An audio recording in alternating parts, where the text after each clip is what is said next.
Okay, let's unpack this. Today, we're diving into a really crucial set of topics for anyone navigating the complexities of nursing care, sensory and musculoskeletal disorders. Think of this as your shortcut, maybe, to being well-informed for that upcoming nursing exam. Our mission today is to extract the most important nuggets. We're focusing specifically on the unique nursing care needed, the different stages of these diseases, those vital safety warnings, and, of course, the medications involved. Yeah, and what's fascinating here, I think, is how interconnected these conditions often are. They really affect a patient's daily life, and they demand meticulous attention to detail in nursing practice. So Yeah. our goal is really to connect the dots for you, help make these concepts stick. Okay, sounds good. Let's start with multiple sclerosis, or MS. At its heart, this is a chronic progressive autoimmune disease. Basically, the body's own immune system mistakenly attacks and destroys the myelin sheath, that insulation around nerve fibers in the central nervous system. Exactly. Think of myelin like insulation on a wire. Without it, the signals get completely disrupted. Communication breaks down between the brain and the body. So it's not just temporary. No, not at all. And if we look at the bigger picture, this demyelination isn't just a temporary hiccup. The inflammation also leads to scar tissue or lesions. And then over time, the actual nerve fibers, the axons, they can degenerate. That's where you get the permanent damage. It's a progressive challenge, really. And who does this typically affect? Who are we seeing most often? Primarily women, generally between 20 and 50 years old. Though there are other factors too, like Northern European ancestry, smoking, severe stress, maybe even some infections seem to play a role. Okay, and here's where it gets really interesting for nurses, I think. MS doesn't just show up in one way, right? It has different patterns, types, stages. Why is knowing these so absolutely key? Well, the real insight here is that these patterns aren't just academic boxes. They dictate so much medication choices, how you counsel a patient about what to expect. For instance, the most common form, about 85% of cases, is relapsing remitting MS, RMS. Okay, RRMS, what does that look like? So patients with RMS have clear relapses, these acute attacks where symptoms flare up quite suddenly. But then they have periods of full or sometimes nearly full recovery. That's remission. And importantly, there's generally no lasting disability accumulating between those attacks early on. The challenge is the unpredictability. Nurses are vital in teaching coping, resilience, and recognizing those early relapse signs. That unpredictability sounds incredibly difficult to live with for patients and families. How do the other types differ? Right. Then you have primary progressive MS, PPMS. That's about 10% of cases. With PPMS, symptoms just steadily progress and worsen right from the beginning. There might be minor plateaus, but really no distinct attacks or remissions like in RRMS. From a nursing perspective, this means a big focus on proactive functional maintenance, trying to preserve abilities for as long as possible. Okay, so a steady decline from the start. What else? Then there's secondary progressive MS, SPMS. Now, this often starts out as RMS, but then it shifts. About half of RMS cases transition to SPMS, maybe within 10 years or so. And what's critical here is the disease becomes steadily progressive. It worsens even between any acute attacks they might still have. So a continuous decline starts to happen. Got it. And the last one? And finally, progressive relapsing MS, PRMS. This is pretty rare, less than 5% of cases. Here, the disease is steadily progressive from the onset, like PPMS, but it also includes those clear acute attacks, so superimposed on that steady decline. Wow, okay. So quite a bit of variation there. Given these different paths, how does MS actually show up in a patient? The symptoms, I mean. They can be so diverse and they change over time. What are some of those early, maybe confusing signs nurses need to watch for? Yeah, early on, the signs are often subtle. They could be transient too, meaning they come and go, which makes diagnosis tricky sometimes. One common thing is vision problems, maybe optic neuritis, that's inflammation of the optic nerve, causing blurry vision, or even diplopia, which is double vision. Okay, vision issues. What else? Patients might also describe numbness or tingling sensations. We call that paresthesia. And a really, really common and often debilitating early symptom is profound fatigue, just overwhelming tiredness. Alongside that, you might see general weakness, maybe some headaches. And then as the disease progresses or in later stages, what kind of more persistent, more severe symptoms do we typically see? Right. As it advances, the challenges often become more significant. One big one is spasticity. Muscles, especially in the legs, become hypertonic, really stiff, and resist movement. Imagine trying to stretch a super stiff muscle that's spasticity. It can be painful too. Severe fatigue often continues. Bowel and bladder dysfunction become common, and that can hugely impact daily life and dignity. Swallowing impairment, dysphagia, can also become a serious concern. That significantly raises the risk for aspiration pneumonia. That's a major safety issue. Absolutely. And in advanced stages, you can see cognitive impairment, problems with coordination and balance leading to an unsteady gait, tremors, dizziness, chronic pain, and even paralysis in some cases. So with all these varied symptoms, how do clinicians actually confirm a diagnosis of MS scar? Well, diagnosis mainly relies on imaging. MRI is really the gold standard for showing those characteristic brain lesions. Though it's worth mentioning, lesions might not always show up on MRI during a remission phase in RMS. Lumbar punctures, analyzing the cerebrospinal fluid, and evoke potential tests which measure how fast nerve signals travel, also help piece together the picture. Okay, so once it's diagnosed, what about treatment? The medications for MS seem to have very specific uses and really important education points for patients. Let's talk about interferon beta 1A. Right, interferon beta 1A is a disease-modifying therapy. It's an immunomodulator. It's used to reduce how often and how severe relapses are. But it's not a cure. That's important to state. For nursing education, it's critical patients understand it's an injection, either subcutaneous or intramuscular. So injection technique is key. Absolutely. Meticulous teaching on how to do the injection properly and rotating sites is crucial to prevent skin issues. A very, very common side effect, especially when starting, is flu-like symptoms. Think fever, chills, muscle aches. So we teach patients that taking acetaminophen or ibuprofen before the injection can really help manage this, and maybe taking it at night before bed so they can sleep through the worst of those symptoms. That's helpful advice. And what about managing those acute flare-ups, the relapses? For acute exacerbations, high-dose 5E corticosteroids like methylprednisolone are the go-to. They work by reducing inflammation quickly. But the key point here, they are not for long-term management. They only shorten how long a relapse lasts. They don't change the long-term course of the disease itself. Got it. And for that really challenging symptom of spasticity we talked about earlier? Baclofen is often the drug of choice for muscle spasticity. Okay, baclofen. Any major safety points? Yes, definitely. A very important safety education point for patients taking baclofen is that it can cause significant drowsiness. So they absolutely should avoid driving or drinking alcohol while taking this medication. That's a big one for patient safety. Makes sense. Okay, let's shift to the core of nursing care then. When you're caring for a patient with MS, what's our absolute top priority, the #1 intervention? The top priority intervention is unequivocally safety and fall risk prevention, no question.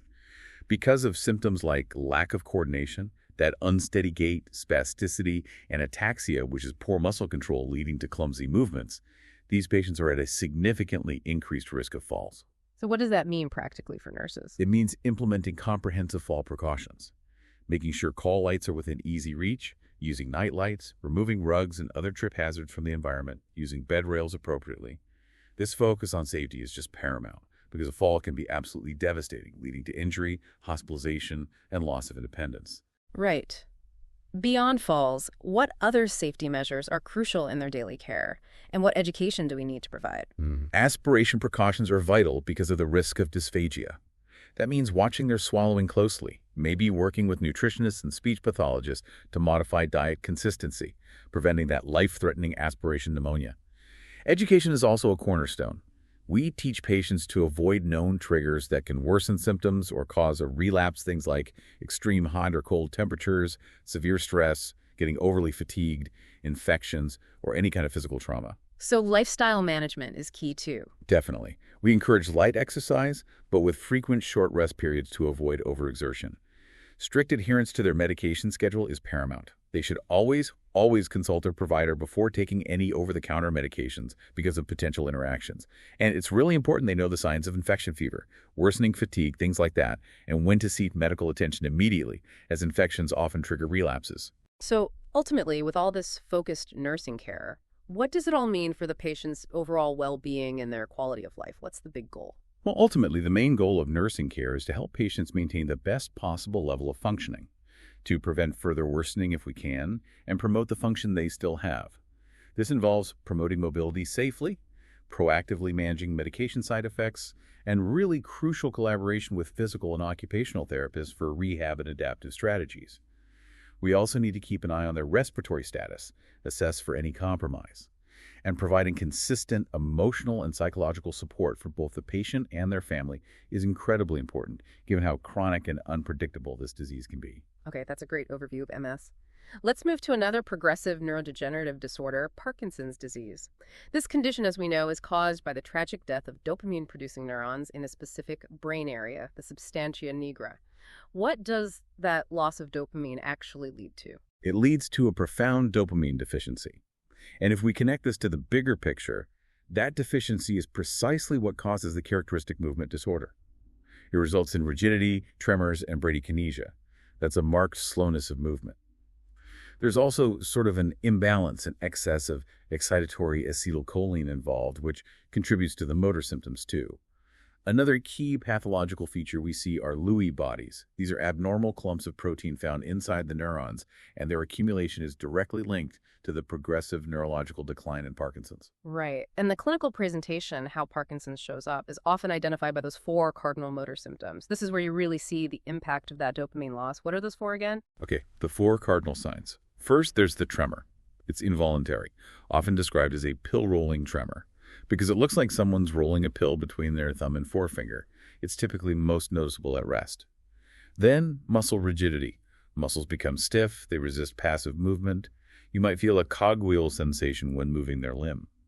Third is bradykinesia, that slowness of movement I mentioned. It makes initiating and executing voluntary movements incredibly difficult things, like getting up from a chair, walking, or even fine motor tasks like buttoning a shirt become very slow and laborious. And finally, postural instability. This means difficulty maintaining balance, which often develops later in the disease and leads to an increased risk of falling. Those four are key. But beyond those cardinal symptoms, what are some of the other very common things you'll see as the disease progresses? Yeah, patients often develop a characteristic shuffling gait with short steps and decreased arm swing. Their facial expression can become mask-like, quite flat, lacking normal animation. We call that hypomania. They can have significant difficulty walking, lose that postural control we mentioned. Slurred speech or dysarthria is also common, making communication harder. And swallowing issues, too. Yes, a major concern is dysphagia, or swallowing impairment. Just like in MS, this significantly increases their risk of aspiration pneumonia. And when you combine the shuffling gait, the postural instability, and maybe medication side effects, they are very, very prone to falls. It's also really important to remember the non-motor symptoms. They can be just as debilitating. Things like cognitive deficits, slowed thinking, and eventually in later stages, dementia. Emotional changes are huge, too. Depression and anxiety are very prevalent, and various sleep problems are common as well. So a really complex picture. How do we typically diagnose Parkinson's, differentiating it from other conditions? Well, diagnosis is often clinical, based on the symptoms. But a DAT scan can be helpful. It allows visualization of dopamine transporters in the brain, which appear smaller and decreased in Parkinson's patients. CT or MRI scans are usually done, mainly to rule out other disorders like stroke or tumors that could potentially mimic Parkinson's symptoms. Okay. Now, when it comes to medications, levodopa, carbidopa, brand name Sinemet, is really considered the gold standard, the most effective medication for Parkinson's symptoms. Can you explain how it works and, crucially, what nurses need to teach patients about taking it? There seem to be some important points there. Sure. Levodopa is basically a precursor to dopamine. It can cross the blood-brain barrier, which dopamine itself cannot do easily. Once in the brain, it gets converted into dopamine, helping to relieve those motor symptoms. Carbidopa is added because it prevents levodopa from breaking down too early in the bloodstream, in the periphery. This allows more levodopa to actually reach the brain, and it also helps reduce some side effects like nausea. Okay, makes sense. What are those crucial education points then? Right. Patients need to know about the wearing off phenomenon. This is where the drug's effects start to diminish before the next dose is due, leading to a return of symptoms. Dose timing becomes really critical. Also, long-term use, especially after maybe 5 to 10 years, can lead to dyskinesias. Dyskinesias, what are those? These are involuntary movements. They can look like facial grimacing, rhythmic jerking of the limbs, head bobbing, or even continuous chewing or lip smacking movements. That can be quite troublesome. A very specific, really important dietary instruction is to avoid taking the medication with high-protein meals. Protein can actually interfere with levodopa's absorption in the gut. And common side effects include things like GI distress, orthostatic hypotension, dizziness on standing up, and syncope or fainting. These significantly contribute to that fall risk we keep talking about. So a lot to manage just with that one medication. Are there other drug classes used? Yes, anticholinergics are sometimes used, particularly to help control tremors, especially maybe in younger patients or earlier stages. They can also help with drooling by drying up secretions, which can sometimes be an issue. Okay, so for nursing care in Parkinson's, it sounds like, just as with MS, our priority has got to be safety and preventing complications. What does that look like in practice for nurses caring for these patients? Absolutely, safety first. Aspiration precautions are critical because of the high risk of dysphagia. That means practical things like elevating the head of the bed during meals and for a while after, providing thickened liquids if needed. And that close collaboration, again, with nutritionists and speech pathologists is essential. Fall precautions are equally vital given the shuffling gait and postural instability. How do we help with fall prevention? Encouraging a safe home environment is huge. Removing throw rugs, securing power cords, ensuring good lighting, and making sure the patient wears good, supportive footwear, not slippers that can slide off. It's about creating an environment where they can move as safely as possible for as long as possible. And beyond those immediate safety concerns, what about promoting their mobility and overall quality of life, especially given the progressive nature of Parkinson's? Encouraging participation in physical and occupational therapy is really key. PT helps with mobility, balance, and gait training. OT helps with adapting daily living tasks. They can also help ensure patients use assistive devices, like walkers or canes, safely and effectively. Nutrition can be a challenge because eating may become slow and difficult. So ensuring adequate nutrition, maybe with smaller, more frequent meals, or modifying food consistency is important. And providing that emotional support to both the patient and their caregivers is paramount. The chronic progression, the changes in ability, can understandably lead to depression and anxiety. Nurses also need to monitor for things like visual or auditory hallucinations, which can sometimes occur due to the disease itself or as medication side effects, especially related to sleep disturbances. The main goals of care, since there's no cure, are really focused on improving quality of life, reducing disability as much as possible, and maintaining the patient's current level of function. Okay, let's shift gears a bit now. We've talked about chronic progressive conditions. Let's turn our attention to seizures. These are sudden, acute neurological events that demand immediate nursing attention. At its core, a seizure is a sudden, uncontrolled electrical storm in the brain, right? Right. An excessive discharge of neurons. And when these episodes become recurrent, that's when we classify it as epilepsy. Seizure activity can show up in lots of ways: motor, sensory, autonomic, even psychic phenomena. Let's maybe detail a common type that nurses will definitely encounter: the tonic-clonic seizure. It used to be called grand mal. This is a type of generalized seizure involving a loss of consciousness and those pretty violent muscle contractions. Can you walk us through what that looks like? Sure. During the tonic phase, which comes first, you'll see the entire body stiffen up. Arms and legs extend, jaw clenches.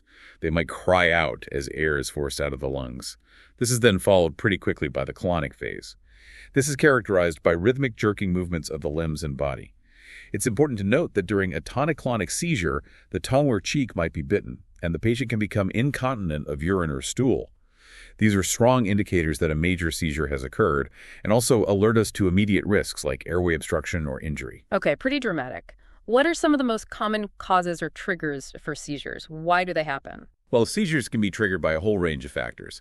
We see febrile seizures, especially in young children, related to high fevers. Other common causes include hypoxemia, lack of oxygen, a head injury, severe hypertension, CNS infections like meningitis or encephalitis, certain metabolic conditions like very low blood glucose, hypoglycemia, or electrolyte imbalances. Brain tumors can cause them, or even withdrawal from drugs or alcohol. And for some people with epilepsy, strong emotional events or stress can act as triggers. This raises a really important critical question. What happens if a seizure doesn't stop on its own? Or if seizures keep happening one after another without the person recovering in between? That situation brings us to status epilepticus. And this is a true medical emergency. It's generally defined as continuous seizure activity lasting longer than 5 minutes, or when a person has 2 or more seizures without regaining full consciousness between them. This is extremely dangerous because it carries a high risk of permanent brain damage due to lack of oxygen, injury, severe metabolic changes, respiratory arrest. It can absolutely be fatal. There's also a related risk called SUDE, sudden unexpected death in epilepsy. Status epilepticus requires immediate aggressive intervention. Okay, so status epilepticus equals emergency. How do we typically diagnose seizures or epilepsy in the first place? Diagnosis involves several things. Blood tests are important to rule out any underlying metabolic causes, like low glucose or electrolytes. An EEG, or electroencephalogram, is key. It records the brain's electrical activity and can show abnormal patterns characteristic of seizures, even between seizures sometimes. And CT, or MRI scans of the brain, are usually done to look for any structural abnormalities like tumors, scarring from past injury, or congenital malformations that might be the source of the seizures. Got it. Now for medications. Phenytoin, brand name Dilantin, is a very commonly used anticonvulsant. What are the critical nursing points for this particular drug? It seems to have some unique considerations. It really does. Phenytoin has some very specific side effects and clinical points that are crucial for nurses. Number one is gingival hyperplasia. This is an overgrowth of the gum tissue, and it's a classic side effect. It makes meticulous, regular oral hygiene, brushing, flossing, dental checkups absolutely essential for patients taking phenytoin. Okay, gingival hyperplasia. What else? It can also cause hirsutism, that's excess hair growth and sometimes a rash, which needs to be monitored closely as it could rarely progress to something serious like Stevens-Johnson syndrome. Clinically, phenytoin has a very narrow therapeutic range. Typically, the target blood level is between 10 and 20 mg/ml. Narrow range means? It means there's a fine line between an effective dose and a toxic dose. So it requires frequent blood level monitoring to make sure the patient stays within that therapeutic window without becoming toxic. It also has many drug interactions, so very careful medication reconciliation is vital every time, and a critical nursing safety warning. When giving phenytoin intravenously, it must be given slowly, not pushed fast, and only mixed with and flushed with normal saline. Using dextrose solutions can cause it to crystallize, which is dangerous. Rapid tooth infusion can cause severe hypotension and cardiac arrhythmias, even cardiovascular collapse. This is a non-negotiable safety rule. Wow. Okay. So phenytoin needs careful handling. Are there other common anticonvulsants nurses should be familiar with? Oh yes, definitely. Other frequently used ones include phenobarbital, carbamazepine tigretal, levetiracetam, Keppra, and sodium valproate, or valproic acid, Depakote. And a key education point for all of these anticonvulsants is that patients must understand they cannot be suddenly stopped. Abrupt discontinuation can actually trigger seizures, even status epilepticus. They need to be taken every single day, usually around the same time, to maintain steady blood levels. And alcohol should be strictly avoided because it lowers the seizure threshold and increases CNS depression. Right. Now let's focus on the nursing care during and after a seizure. We know status epilepticus is an emergency, but even for a single seizure, patient safety is the absolute priority. What do nurses need to do before, during, and after? Okay, let's break it down. Before a seizure, if a patient is known to have seizures or is at high risk, nurses implement seizure precautions. This means ensuring padded side rails are on the bed, having suction equipment and oxygen readily available at the bedside, and usually establishing IV access just in case emergency medications are needed. Okay, preparation's done. What about during an active seizure? What are the immediate actions? During the seizure, your actions need to be precise and immediate. First and foremost, protect the patient from injury. Especially protect their head. Cushion it if they're on the floor. If they happen to be standing or sitting when it starts, guide them safely to the floor to prevent a fall from height. Crucially, turn the patient onto their side as soon as it's safe to do so, even during the clonic phase if possible. This helps maintain an open airway and prevents aspiration of saliva or vomit. Okay, side lying position. What should nurses absolutely not do? Right, the don'ts are just as important. Do not attempt to restrain the patient. Restraining them during anaclonic movements can cause musculoskeletal injuries. And do not put anything in their mouth. No tongue blades, no fingers, nothing. Trying to force something in can cause broken teeth, jaw injury, or airway obstruction. The idea of swallowing the tongue is a myth. You should also try to loosen any tight clothing around the neck and remove any immediate environmental hazards. Call for help, but do not leave the patient's side. And importantly, time the seizure note when it started and when the active convulsion stopped. Okay, that's crucial information for during the seizure. What about immediately after, during that postictal phase when the active seizing has stopped? After the seizure, maintain that sideline position until they are awake and able to manage their own airway. Provide oxygen via mask or nasal cannula as needed, as their oxygen saturation might have dropped. As they start to regain consciousness, reorient them calmly and gently. They will likely be confused, very groggy, exhausted, and often want to sleep. This postitial state is normal due to the intense brain activity and energy expenditure during the seizure. Continue to monitor their level of consciousness, vital signs, and oxygenation closely. Check for any injuries that might have occurred. And meticulous documentation is vital. Record everything. What happened before the seizure, NUR. What the seizure looked like, body parts involved, type of movement, how long it lasted, and the patient's condition afterwards. This information is invaluable for the medical team. Excellent, thank you. That covers seizures well. Let's pivot now to our final section. Some important pediatric musculoskeletal congenital disorders. These are conditions present at birth that nurses frequently encounter, and they really demand a unique approach, focusing on family-centered care.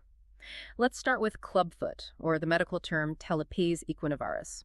This is a congenital anomaly where the foot is twisting out of shape, the talus bone is deformed, the Achilles tendon is shortened, giving the foot that characteristic club-like appearance. What does this mean for the child functionally? Well, clinically, if untreated, these children will present with an abnormal gait and balance problems once they start walking. There can also be stress changes and calluses on the lateral side of the foot because they're walking on an abnormal surface. The good news is that treatment begins as soon as the condition is discovered, ideally right after birth. Reshaping the soft tissues and bones of the foot is much easier when they're still very pliable in infancy. So what does that early treatment look like for a newborn with clubfoot? It primarily involves something called serial casting. This is a specific technique, often called the Ponseti method. A series of casts are applied to gradually stretch the ligaments and tendons and correct the alignment of the foot and ankle bones. These casts are typically changed every week for several weeks or months. It's a progressive correction. Okay, serial casting. Is surgery ever needed? Yes. Often towards the end of the casting process, a minor surgical procedure called an Achilles tenotomy might be needed. This involves lengthening the tight Achilles tendon to allow for full dorsiflexion of the foot. After the casting and possible tenotomy, the child usually wears a final cast for maybe 4 to 6 weeks, followed by special foot abduction braces, initially worn nearly full time, then just at night for several years to maintain the correction. Physical therapy might also be involved. And for nursing care, especially thinking about the family who might be quite overwhelmed by this diagnosis right after birth, what's our role there? Nurses play a big role. We assist with the serial manipulations and the casting applications. Critically, we need to assess and manage the infant's pain and skin integrity under the casts. Providing support and encouragement to the child and family is huge. Offering resources, connecting them with support groups can make a big difference. But education for the family is absolutely vital regarding the long-term management. They need to understand the casting process, cast care, and especially the bracing protocol. What does that involve? It involves teaching them how to perform specific stretching exercises at home once casting is done, and ensuring they understand the importance of the child wearing those special shoes and braces exactly as prescribed, often full-time for about 3 months, and then only at night and during naps for up to 3 or even 4 years to prevent a relapse. We also perform frequent neurovascular assessments, checking circulation, sensation, movement of the toes, and teach parents cast care, keeping it dry, checking for skin irritation, and monitoring for potential complications like wound infections or even osteomyelitis if surgery was done. It's a real long-term commitment for the family. Definitely sounds like it. Okay, next up, hip dysplasia, or developmental dysplasia of the hip DDH. This involves instability, maybe dislocation, or just shallowness of the hip socket. It happens because of inappropriate development of the ball, the femoral head, and the socket, the acetabulum, of the hip joint. This prevents the femoral head from seating and rotating properly. It can be one-sided or bilateral. A common risk factor is breech positioning in utero. And the big warning here is that if it's not caught and treated early, the disruption of blood flow to the joint can lead to ischemic necrosis or avascular necrosis, which is serious, irreversible damage to the femoral head. Right. And a key clinical sign we look for in infants is limited abduction of the affected hip, meaning you can't gently open the baby's legs out to the side, as far on the affected side. You might also see asymmetrical skin, folds on the thighs or buttocks, or maybe one leg appearing shorter than the other. Interestingly, the condition isn't always obvious right at birth, which is why screening continues at well-child visits. It's about 6 times more common in females, and the left hip is more frequently affected. But again, early intervention is truly crucial because the pathologic changes are often completely reversible if treated promptly in early infancy, avoiding long-term problems like pain, limping, and early arthritis. How is it typically treated for infants then? And what are the most important nursing considerations for parents who are managing this at home? This seems like another one requiring significant family teaching. It does. For infants diagnosed early, typically under 6 months, they're usually placed in a Pavlik harness. This is a soft dynamic brace that holds the baby's hips flexed, bent up, and abducted, spread apart, kind of like a frog leg position. This position helps guide the femoral head into the socket and encourages normal development of the hip joint. The harness is usually worn continuously, 247, for maybe 2 to 3 months, then perhaps just at night for another month or so. Okay, the Pavlik harness. What do parents need to know? Education for parents is absolutely paramount. They must be taught how to apply and manage the harness correctly, how to check for skin irritation under the straps, especially in the creases. Crucially, they need to know how to check the strap tightness, ensuring they can fit 2 finger widths of space under the shoulder straps, and maybe 1 finger under the leg straps to prevent it being too tight, which could compromise circulation or nerve function, or too loose, which wouldn't be effective. They also need meticulous instruction on skin care, diapering with the harness on, and safe handling and positioning. Regular follow-up appointments are essential to monitor progress and adjust the harness straps as the child grows. If the harness isn't successful, or if the diagnosis is made later, surgical treatment might be needed, often involving a closed or open reduction of the hip, followed by immobilization in a hip spica cast. Ah, the spica cast. That sounds challenging to manage at home. What are the specific parental education points and critical nursing assessments for a child in a spica cast? Absolutely, it's a big cast, often extending from the chest down to the ankle on one or both legs. Patients in a spica cast will need a special car seat approved for use with these casts. The cast is usually designed with an opening to allow for diapering. Parents need to be taught carefully how to keep the cast clean and dry, often using a double diapering technique, a smaller diaper tucked inside the cast edge and a larger one over the outside to prevent urine or stool from soiling the cast. Peddling the edges of the cast with waterproof tape can also help protect the skin. The cast is typically worn for maybe 6 to 12 weeks post-op, depending on the situation. Nursing assessments are critical. We must diligently assess for any swelling, coolness, or redness of the toes below the cast. Check capillary refill and pedal pulses to ensure circulation is adequate. Check the tightness of the cast edges. Look carefully for any signs of skin breakdown or pressure areas, especially around the edges or over bony prominences. Ensure the skin stays dry. Teach parents these checks too. Okay, very thorough. Finally, let's talk about muscular dystrophy, MD, specifically Duchenne's muscular dystrophy, DMD, which is the most common and severe form. This is an inherited condition causing progressive muscle weakness and wasting, primarily in children. DMD accounts for over 50% of MD cases, and importantly, it uniquely affects only males because it's X-linked recessive. In the condition, muscle fibers basically necrotize and try to regenerate, but over time, the degeneration outpaces the regeneration. Muscle tissue gets replaced by fatty and connective tissue. What's really concerning is that it impacts all voluntary muscles, crucially including the cardiac muscle and the muscles used for breathing. And the progression typically occurs from proximal to distal, meaning muscles closer to the trunk weaken before those in the hands and feet. What are the telltale signs for Duchenne's, especially early on, and how do they progress as the child gets older? Early on, a very unique and important sign is the enlargement of the calf muscles. This is called pseudohypertrophy. They look big, but it's actually due to fat and connective tissue infiltration, not strong muscle. You'll also start to see gait disturbances, maybe a wide stance or a characteristic waddling gait. Frequent falling is common. Difficulty rising from a sitting or lying position on the floor is another classic early indicator. This is known as the Gower sign, or Gower's maneuver, where the child uses their hands to walk up their own legs to push themselves upright because their leg and hip muscles are too weak. Ah, yes, the Gower sign. When does weakness typically appear? Muscle weakness usually becomes apparent between ages 3 and 7 years. Unfortunately, in the later stages, patients typically lose the ability to walk, often becoming wheelchair-bound by their early teens. Dyspnea, or shortness of breath, eventually occurs due to the weakening of the diaphragm and other respiratory muscles. And cardiac involvement, like cardiomyopathy, is also very common. These respiratory and cardiac complications are usually the most serious developments. And what are some of the other significant complications we see with Duchenne's as it progresses?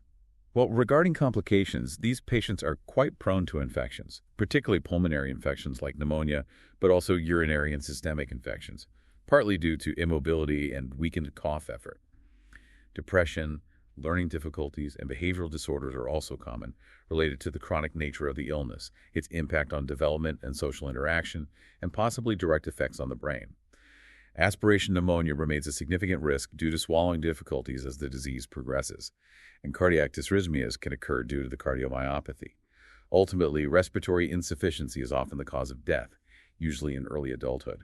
How is Duchenne's typically diagnosed? For diagnosis, creatinine kinase, CK levels in the blood, are extremely elevated, especially in the early stages, sometimes 50 to 300 times the normal value. This indicates significant muscle damage is occurring. An electromyography, or EMG, which measures the electrical activity of muscles, will show abnormal patterns consistent with myopathy. But the definitive diagnosis is usually confirmed through muscle biopsy, which shows the characteristic muscle fiber changes and absence of dystrophin protein, and corndor through genetic DNA testing, which identifies the specific mutation in the dystrophin gene. And for medications and the crucial nursing care, what's vital for these patients and their families, knowing this is a progressive condition with no cure? Right. Management is focused on slowing progression and managing symptoms. Long-term corticosteroids like prednisone or deflazacort are often used. They have been shown to improve muscle strength, preserve pulmonary function for longer, and slow the progression of weakness, potentially delaying the loss of ambulation. Wow. However, long-term corticosteroid use comes with its own set of significant side effects, including weight gain, mood changes, cataracts, and especially a risk of bone density loss and fractures. So calcium and vitamin D supplementation are often required, and bone health needs careful monitoring. Are there other medications? Dantrolene might sometimes be used to help manage muscle spasticity or malignant hyperthermia risk in certain types of MD, though it's not standard for DMD progression itself. And antidepressants might be prescribed to manage the common complication of depression. Newer gene-targeted therapies are also emerging, but corticosteroids remain a mainstay for slowing progression. In terms of nursing care, it's really comprehensive and supportive. We implement aspiration precautions due to dysphagia risk, maybe thickened diets, careful positioning. Respiratory care is huge, teaching coughing and deep breathing exercises, monitoring respiratory function closely, perhaps using non-invasive ventilation later on. We encourage range of motion exercises, stretching, and using splints if needed to prevent joint contractures, which can develop due to muscle imbalance and immobility. The goal is to promote mobility and prevent complications for as long as possible. We also often recommend a diet that is relatively low-calorie to manage steroid-induced weight gain, high protein for muscle health, and high fiber to prevent constipation, common with immobility. Allowing for frequent rest periods and clustering care activities is important to help prevent overtiring the patient and conserve their limited energy. And, maybe most importantly, as with any chronic, life-limiting pediatric condition, providing continuous emotional support to both the child and the family is paramount. Helping them navigate the challenges, access resources, and maintain the best possible quality of life throughout the disease course. Okay, so wrapping this up, what does this all mean for you, our listeners, as future nurses? We've just taken a pretty comprehensive deep dive into multiple sclerosis, Parkinson's disease, seizures, and some critical pediatric musculoskeletal congenital disorders. We've really tried to highlight the specific nursing care involved, the different stages or progressions, those vital safety warnings, and the key medications you absolutely need to know. The goal of this deep dive really was to give you those essential nuggets of knowledge you need for your nursing exams, but framed in a way that hopefully connects the dots and makes it memorable. Because remember, true understanding, it goes beyond just memorizing facts. It's about grasping the why behind the what and how that translates into compassionate, safe, and effective patient care. Yeah, and maybe this raises an important question to think about. As a future nurse, how will understanding the nuanced progression and the very specific care needs of these conditions empower you, not just to treat symptoms, but to truly improve the daily lives and the long-term well-being of your patients and their families? It's really about recognizing that each of these conditions, while having its own distinct pathophysiology, demands a holistic approach. And almost always, a safety-focused approach to care is central. Maybe consider how the specific challenges of one disease, like, say, the unpredictability of MS relapses we discussed, might inform your approach to a different one, like the steady progression of Parkinson's or the acute safety needs during a seizure. How can you apply those learned safety principles and communication strategies across the board? That's a really powerful thought to carry forward into your practice. Thanks so much for joining us for this deep dive into these essential nursing topics. Keep learning, keep questioning, and definitely keep making those connections.